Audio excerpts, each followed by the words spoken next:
Welcome to Entrepreneurs and Leaders. We have Nikita with us, and he has spent the last 7 years immersed into the digital marketing world. And after starting his own e-com brand and quickly pivoting into the agency model, he found his place in e-commerce advertising services. So, Nikita, tell us, what are the uh, five key things that a startup business should be doing in terms of marketing for the company? Welcome to Entrepreneurs Are Leaders podcast with Harry Sardinas. Interviews with world's most influential entrepreneurs that share tips about how to grow your business exponentially. Charismatic speaking, leadership, branding, marketing strategies designed to help you monetize your knowledge, find true happiness, and manifest your goals and dreams. Yeah, great question and pleasure to be on, Harry. Excited to talk about all things marketing and email marketing today. As far as the five things that I think any business, if not just a starting business or an established business, should be doing, number one is just staying top of mind. Staying top of mind of their customers, staying top of mind of any business deals that they might have. So like having consistent communication with everyone around them in the business space. And like the best way that we've seen that happen is through like email marketing and SMS marketing, because you can actually tie that into like your contact list or the people that are like in your contacts for like your phone. And you can constantly keep up with them through SMS marketing or through email marketing. As far as ways, or the second step I would recommend is actually like collecting contact information. No matter what it is, like whether it's again prospective customers or potential people that you might be doing business with, you never know when you're going to need that data, because again, if you're going to be marketing a new business or marketing a new venture, if you already have a list of people that could be interested, you can immediately reach out to them. The next thing is sales. I would say like that's one of the biggest things that have helped me, is not only like learning how to get better at sales, but also learning how to talk to people and know how to cater to their best interests. And sales is one of those things where like you get good at it for the business side, but then it translates into everything else that you're doing in your life. So the better you are at sales, the better communicator you are, not only in your relationships at home, but also in your relationships in business. As far as another thing that I would recommend any business to do is just to constantly advertise. I would say like that is the main marketing channel that helps push revenue to the business. So marketing helps brings leads in, sales helps leads close. So I would recommend marketing, whether it could be whatever it is like best for your business. Like for me, it could be like marketing at trade shows and events. It could be advertising on Facebook or TikTok or Google. It purely depends on the business, but advertising is significantly important. And then know when to delegate is like lesson number five. Is like for me, I like to get my hands dirty. I like to do some of the work that we're doing, but eventually it got to a point where I had to like step out of the fulfillment role and help delegate that to the next person that's going to be brought on. So um, try to figure out when your breaking point is in the business, and when you get to that certain point, start to delegate certain tasks and activities to make the most of your time. So most of second-time founders are they have marketing businesses, and because they realize, we always share here that the first-time founders, they become in love with the product, and after they go out there and try to sell it. However, second time founders really understand that sales and marketing is actually even more important than the product, because if you know how to market to that audience, and you know how much they want to pay, and you know how to that they really want this product, it's easy to just go back and develop the product that your client wants, right? So why do you think that even, and that's your story, you launch your own product, and then you develop an agency that specializes in marketing? Can you share with us about that process? Because we have a lot of marketing entrepreneurs that we have interviewed with agencies, right? And if we notice, what happened is they had the first business first, Mhm. and because of this first business, they really realize that if you get very good at marketing and sales, you can have any business because you can actually sell any product. So when do you have this realization on also why you became so passionate about marketing, which is something very creative, but it's not for everybody, right? Yeah, yeah, it's definitely not Uh, for everybody. Yeah, that's a fantastic point. Like most businesses, when they realize, like after their first business, when you get good at marketing or you figure out product market fit and how to sell, that's when things really start to become fun because it's like, okay, if I can do it for this business, I can do it for other businesses. So it's like sales and marketing go hand in hand, and it's like one of the most important things you could do for your business because without it, you don't really have a business you because you don't have have a customers. hobby. Yeah, exactly. Yeah. A volunteering hobby, if you want to put it that way. Uh, I had a similar story in that sense where like I started selling print on demand t-shirts and hoodies. And with me starting to do that, I learned a lot of the basic skills that you need in order to market your business. So Google ads, Facebook ads, SEO, um, email marketing, of course. And after learning all of those skills, it's like it became a lot easier to sell because I knew what I was capable of. And that transitioned me into the agency model because I would share with people like, hey, I know how to do this, I know how to do that. And they would come back to me like, hey, can you do this for my website or can you do this for my store?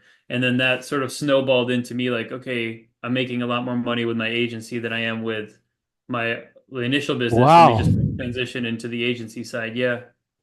Wow, that's a great story. And sometimes, most of the entrepreneurs that I interview, that's the story how they actually started the business. They try to solve the problem for themselves, and after they solve the problem for themselves, they start to offer it and solve the problem for others. Um, However, you need to find the passion. You really need to for you to love this, and Right. you're not gonna get bored because every business is different. Every business is like a creative space for you to, if, whether it's the copywriting for the email or the advertising, because not all products um, work good in all platforms. Some products are better in TikTok, another ones are better in Google, another ones even could be better in email marketing. And it's all about trial and error and test it and being creative. So number one, you never get bored, but number two, sometimes this creative process takes time, and sometimes the clients want the a result fast. And when I try to explain sometimes that a creative process takes time. The creator creates something, and after he had to develop a little bit more in the creation. And when you are in a creativity, it's not like something that, okay, I'm gonna be creative today, and in 1 hour I'm gonna create an amazing ad for your business. Maybe you can create something amazing, and after a week or after a month, is has been that creation improved, right? Right. So how you handle all that process, where usually some of the clients, they just want more sales, and they they don't really understand the process that you're going through in order to generate that effectively. Yeah. Yeah, no, those are all like valid points. It's difficult to consistently always be creative because like after like you said, like after a week or like a month of like just consistently being creative, like you run out of creative juices, then it's like, oh man, I'm burnt out. Takes Um, time. The yeah, creation process takes time. When you an yeah, artist, when he's gonna paint, starting one way, and after, when next week he painted different, and sometimes when he finished, he had nothing to do what he thought at the beginning, right? exactly. Yeah. I It's a mean, that's just creative process. yeah, and that's essentially what marketing is. Like for me, that's like why I find it so fulfilling. And like for most people, it could be boring, but for me, it's like I like to evolve the messaging. I like to see what resonates with people. I want to see like push like the limit of like what we can do with a specific marketing channel. So I like solving problems. That's like one of my biggest like I don't know, like attributes is being a problem solver. And if I can help solve a problem for with this specific marketing channel, then it's like beneficial for me. And I try to explain that to all of the clients that we have, whether they have a problem with our creative process or whether they just want to know like how we operate as an agency, like more like we explain to them fully, like, hey, here's how we do step A, step B, step C. Like this is how we come up with the ideas. Here's how we create them. And then after that, like the client gets a way better understanding of how much actual work it requires to set up their emails. And then they typically are like, okay, cool, I get it. Like, yeah, I'll let you guys handle the process. So yeah, and now in terms of finding, we saw study right in COVID that a lot of people when things when sour, one of the decisions that they took is okay, let's cut the spending in marketing, right? Where others they realize like, hold on a minute, um, and of course having the right product, they realize that hold on a minute, if my competitors are not marketing, all this Facebook advertising and Google's and whatever, it goes by bid, right? So everybody's is bidding for a certain keyword, and Right. if there is no people there, this thing become cheaper, right? So you have less people marketing, so your cost of advertising go lower. So rather than cut the advertising, the different approach. Few people took a different approach and actually put the foot on the gas and increase the marketing. Whether others they just cut it because they saw as um, as an expense, right? Yeah. And those ones that saw marketing as an investment, that this is budget I just invested to acquire clients, I make some profit, and this is an investment. They understood that philosophy and they did very well in COVID. While others that understood that marketing was an expense and overhead, um, they they suffer a lot and they actually lose a lot of market share. So why do you think that some companies, even big companies, took this approach and others not? I think it comes down to like the confidence that you have not only in your ability to run the business, but also the confidence that you have in your team to get you to that specific goal. Like for example, like if you knew like, oh, like our sales are down this quarter, but you knew like if you can really turn things around and like you can trust your team to do the work that they promise that they're gonna do, then you wouldn't have a problem of like, okay, let's keep spending because then you know in the back of your head, like it's gonna work out. We just have to go through this like month or 2 months of like a dry season. So if you have that confidence of like, hey, like it doesn't matter like what's gonna happen, like we're gonna grow regardless, then it would make like I guess like it just comes down to the confidence of the people that are running the business. Because if you have no confidence and it's like, oh, I spent like 10 grand on Facebook ads and that's freaking you out, then it's like, okay, well, like closing down Facebook ads isn't going to help your business because like it's clearly like a confidence in yourself into growing the business that's the issue rather than the ads. The ads was just a way for you to be like, oh, I have an excuse that we spent 10 grand on ads and we can't run the business anymore, or like we can't run marketing anymore because it's too expensive. It's like, well, if you knew you were going to get leads that are worth like 20 grand, or if you're going to get sales worth 20 grand in the next month, then like you'd keep your foot on the gas. Yeah, absolutely. And Nikita, the how do you can manage this balance, because sometimes you have a lot of work on yourself, that sometimes is good for you to do marketing for other people, and but when it comes to market yourself, sometimes entrepreneurs find a little bit of blockage in that area. Some people also, or some agencies, they're they they can do both. Have you find any time of or where do you feel more comfortable doing marketing for yourself in order to acquire more clients, or doing marketing for other clients, right? That because you're doing the marketing for them, right? Right. There is no this personal how there is no a psychological limiting belief, because Hmm. at the end of the day you're doing it for them, and you want the best for them. So how what is easy for you, do marketing for others or do marketing for yourself, and why? I honestly like both. I don't know if I can answer both, but Of I course you like can, of course you can. okay, cool. Like I like both, mainly because number one, for marketing for myself, I like the freedom of like if I say something wrong or if I swear and it's on me, like okay, cool, I swore, my bad. uh, Or like it's a little bit harder psychologically, sure, to work on your own marketing because you have to like now do the work that you say you're doing for your clients. Mentally, it's a mm, little harder, but I think there's a lot more fun and more freedom in marketing yourself. Whereas on the marketing for others, there's businesses that are doing 10 times, if not 100 times better than me.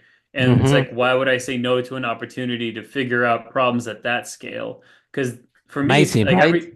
yeah, exactly. Like everything is a learning process. Like if I can see like how a business operates at like $10 million or like 100 million or like $1 billion, like then I can understand the problems that you would face at that stage. So then if I figure out those problems can trickle down to the problems that I have in my business. So it's like solving two problems at once, if that makes sense. 100%. And then what is the your favorite platform, and and and, and why? And so we have TikTok, we have Facebook, we have Google, we have different platforms. So which one you feel more comfortable, or which one do you think that is more cost effective for your clients in general, and why? Yeah, I mean, for me, I'm not like I'm a little bit biased here, but like email, I think is the best channel out of Oh all of them. wow, Like, very good. yeah, you need Facebook, you need Google, but email is the one that helps with anything that is kind of like left over. Like Google and Facebook can run themselves almost at this point. But like with email and SMS, like you have direct access to those clients and those contacts. So you can directly message them and email them whenever you can. It's the lowest cost of, it's the most cost effective channel because it's pretty much free. Once you have that data, all you have to do is just pay for the email service provider to send out Mhm. those emails. It's the cheapest, the highest return, and you're going to have the highest Wow. chance of getting a second purchase through those channels because you have that data and you can constantly follow up with people. And let's face it, some people say, well, nobody's using emails anymore. You do. Yeah. Whether you like it or not, because all your passwords of anything you sign up arrives to you how? By email, right? Exactly. And if you're gonna fly somewhere, how this ticket comes? By email, right? Exactly. There Yep. is a so email is not going anywhere, right? Because we all need an email. It's the fundamentals of the validation, and and it's an excellent communication channel, exactly like and I'm impressed with your answers, to be honest, right? Because Mhm. we always looking at the shiny object, right? And this weekend I have a discussion with some friends, entrepreneurs. Um, we were talking about social media and advertising and marketing, right?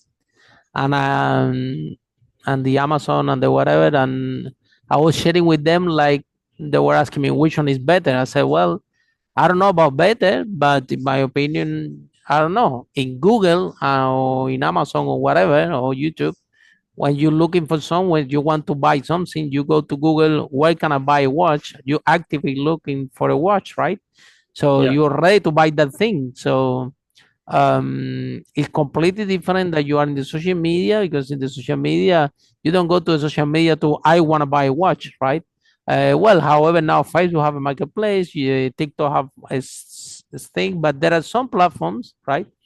Like Google or the search engine like Amazon. You only go there to buy, right? Why you be searching something there if you're not actively looking to buy something? Right. Whether the social media is more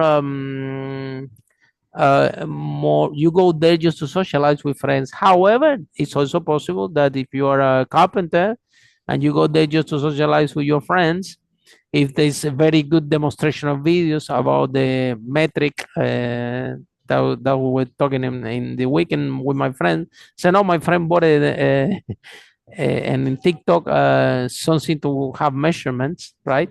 Mhm. Yeah, well, he bought it because it was Sunday. He's sweeping around and he liked the demonstration of that thing, and maybe he bought it. And I bet that he have few more at home. Yeah, he have few more, but he likes this one because it demonstrates amazing, and now he can show the friends, right? So even Yep. you will buy something that you don't even need or you're not even actively looking for. So my question to you is this one: social media versus channels that people are actively looking to buy. What are the good, the bad, or the ugly of both of them?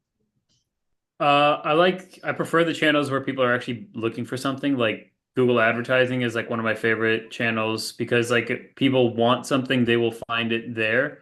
Now, the only downside to that is it is like you run out of people. Like at a certain point, Ah, wow, like interesting. you run out of budget. You run out of people that are searching for that. Like there's only so many people searching for like a new water bottle, and if your Hmm. campaigns are maxed out, like you're spending 100 grand a day on water bottle ads, and you're still selling a ton of water bottles, like you're gonna run out of people.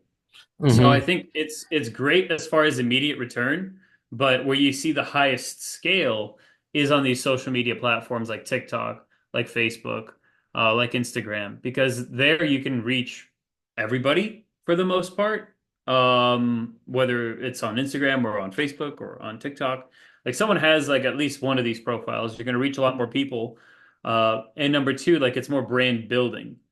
So like yeah, it takes a lot more effort to convert someone because you actually have to be more visual with your ads, but at the same time, you're not what do you call it? You it's more like top of funnel or top of funnel, middle funnel, bottom of funnel based advertising rather than just what people are specifically looking for. Okay, Nikita, and then what are the 5 steps that you recommend entrepreneurs to increase Tough question. That's a lot, a very loaded question. I'd say like the biggest thing is just looking from the top funnel or the top bottom of funnel and up. So seeing exactly what you want to achieve. Like if you need a certain amount of sales, certain amount of leads, and working your way backwards from that. So for example, like if you need a certain amount of clients, it's like, okay, how many calls do I need for those clients? And okay, how do I get those calls booked in? And whether like you need to do ads or not. Um, so working backwards to the funnel, I would also say like increasing budgets. Like how many, like if something's working, like just increase the budget. You'd be surprised at how many times people don't. Um, Hmm. I'm only at two so far, man. Like I don't know, like five ways to like improve marketing efficiency, or what was the question again? Sales, Sales? particular sales, and close sales, basically. Close sales. Well, I mean, then you got to look at your show up rate. So see like how many people are actually showing up, whether you're doing on-call sales or whether you're doing conversion, like online conversions. So like seeing how many people are actually purchasing, seeing what's preventing them from purchasing. So like some friction points, whether it's during the checkout process or whether it's doing your convert, like your sales script or the way you close or the way you objection handle. I think all of those are different ways that you can probably improve your sales. Okay, brilliant. And Nikita, if somebody's in love with our conversation and want to know more about your product, your services, and what you do, how people can find you, how this process works? Yeah, the best way to find me is on YouTube. It's just my name, Nikita Vakhrushev. You can also find us on our website, aspectagency.com, ASPEKT agency.com. And if you want to grab a free audit for your email and SMS needs, you can do that there. What advice do you have for entrepreneurs that resonate with your journey, that they have been first-time buyers, first-time entrepreneurs, okay, and yeah, they develop a product, and they find out that they have to get really really good at sales and marketing, and that's the way that they managed to develop the company and to achieve some sales. And now they're thinking that, hey, how about if I create my own marketing agency, and I improve my sales, I actually can run any business. I always said that somebody that have skills in marketing and sales, it will have can have so many problems, but it's gonna be difficult to have money problems, because they know how to sell and they know how to market the product, so they can market their own product, they can market and sell other people products. So um, I mean, unless that they go out there and gamble the money and the whatever, the ability for them to actually, I'm not talking about keep it, I'm talking about making money, right? If you Yep. know if you become a very good sales and marketing, and you develop this skill, you have always this ability to make money, which is amazing, right? Think about it, right? It's the skill. I know people that read a lot of books, and you can talk about any topic they want, that you come into your mind that they will know, and they have read 1,000 books and they're always broke, right? And I'm like, why you don't read and learn about marketing and sales? And you will see it's not so many books that you need to read about compared with what you know already, but it will definitely help you in your ability to have money, right? So Exactly. some of our some of the entrepreneurs listening this, right? You need to get good. If you're in business, you need to get good at marketing and sales, or work with someone with a company like you, an extension of or a CMO somehow. But also you have to understand as an entrepreneur, because when an expert like Nikita comes to talk to you, um, you have to be able to understand. Yeah. So Yeah. I've been some CEO that said, no, I don't want to learn anything about marketing and sales. This is not my job. I'm like, what? So how are you gonna understand when people are doing this for you? You need to have a minimum knowledge. What is an advertising? How this platform works? So whether you like it or not, if you're in business, you have to learn more than the basic of sales and marketing. So, what message do you have for fellow entrepreneurs that at the moment are listening to this broadcast, and they're thinking, they're actually right? If probably I should get more better at marketing and sales. So, either this product or any product, I will be able to market it and put it in front of the client, so I can always make money. Yeah, I would just say focus Any on word of sales and encouragement? marketing. Yeah, any word of Yeah. encouragement? Yeah, I would say like, yeah, just focus on sales and marketing. That's like by far the best things that have helped me in my business. Like once I got better at marketing my business, more leads came through. There you Once I go. got better at sales, more leads closed. So no matter what business you're running, like the customers are the business. And if you don't have any customers, then you don't really have a business. So the goal is to always just have constant either marketing or sales efforts to grow the business further. Thank you so much, Nikita. And with that note, see you guys in our next episode of Entrepreneurs Are Lead. How brave entrepreneurs like Nikita have amazing business to change the world. Bye for now. Follow us for more on charismatic speaking, leadership, exponential business growth, branding, marketing, strategies designed to help you monetize your knowledge, find true happiness, and manifest your goals and dreams.